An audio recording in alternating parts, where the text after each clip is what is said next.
Today we're going to be doing some wreath making in our garage. I've got my friends Hannah and Alicia here to join me. I'm going to go over what kind of stuff we collected, and then I will show you what all supplies you need to make a wreath. So we've got some hemlock, a couple different varieties of some spruce trees that we found, and some cedar branches, which are probably our favorite, I would say. And then we've got a whole kind of mismatched selection of different kinds of fun branches, some red ones and green ones, which are just little accent pieces to add. And then we've got a variety of different pine cones here as well, which we might hot glue in later, we'll see. So what you're gonna need is a 12-inch metal wreath form. That's my favorite one to do. I think that once you add all the greens, it turns into a really nice size for the front door or like on a window. And then you're gonna need some floral wire. I just buy this at the local hardware or craft store. And then any kind of decorations you wanna add. I got some bells when I was at Joann's the other day, and I thought these would be cute if we added some twine and hung them from, the top with a bow or a ribbon. And then just some different ribbons if you wanna decorate it. And then obviously you'll need a wreath hanger to put on your door or window. And then some clippers. So let's get started.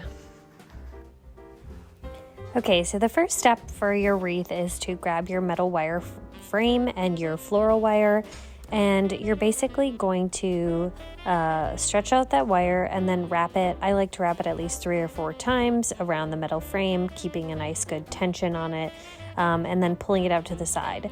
Then you're going to grab whatever supplies you have for your wreath. I've got some hemlock here.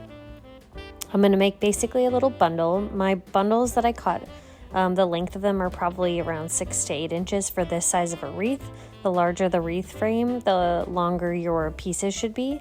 And then essentially you're going to lay them all in a bundle, kind of in line with the wreath form, but maybe slightly off to the side. I actually like to stagger mine, so I'll have it facing slightly out of the wreath and then slightly towards the wreath, and kind of go back and forth one after another. And I like to mix up my bundles with some spruce, some hemlock, and some cedar. And then typically we add a little bit of branches or other, interest to just give it like a visual appeal.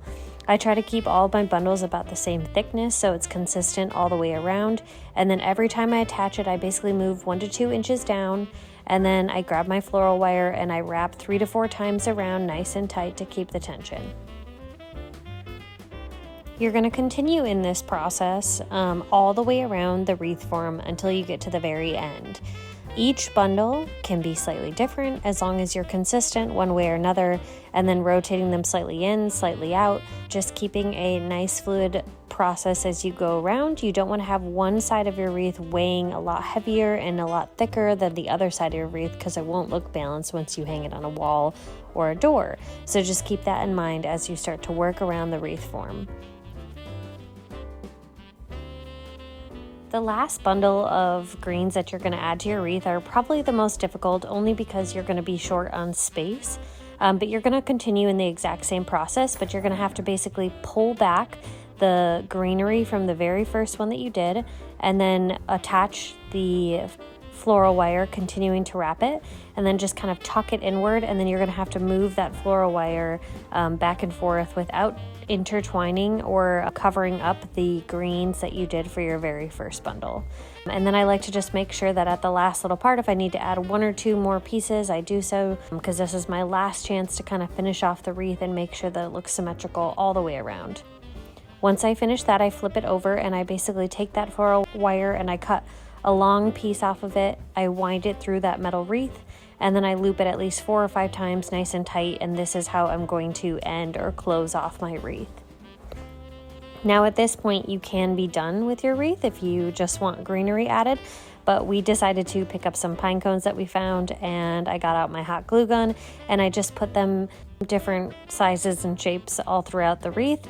I tried to keep it balanced so that they were throughout the wreath, and not just, one here, one there. And then I paired some together just as whatever you think looks good. This is obviously not essential, but just adds a little bit of interest. And then I made a nice bow with some ribbon, and I basically strung a piece of floral wire around the back side of the bow, and then I just looped that through the metal wire frame and attached it. And then I'm just kind of winding it tight so that it stays on.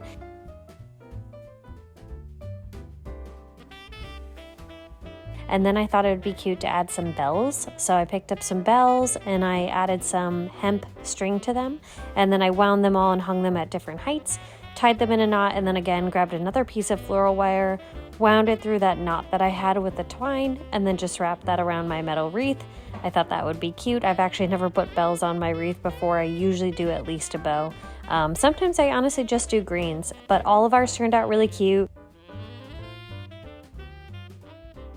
All right, guys, I hope you enjoyed that wreath making video with my friends Hannah and Alicia. It was great to have them here. Hannah has made wreaths with me. This is the third year in a row, and Alicia was new to town and she joined us last year. So it was great to just have the crew back together to make wreaths. We listened to some Christmas music and talked all things Christmas. So it was really good.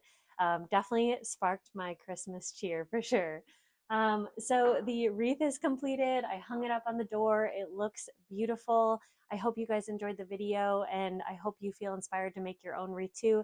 I actually want to dedicate this video to my old coworker. She used to be called my work mom. Her name was Susan Bergman. She lived in Ketchikan when I knew her. And she was such a special person. She is now since gone, but she taught me how to make wreaths. And so I just hope you guys all have a really happy holiday. And that's all. See you later.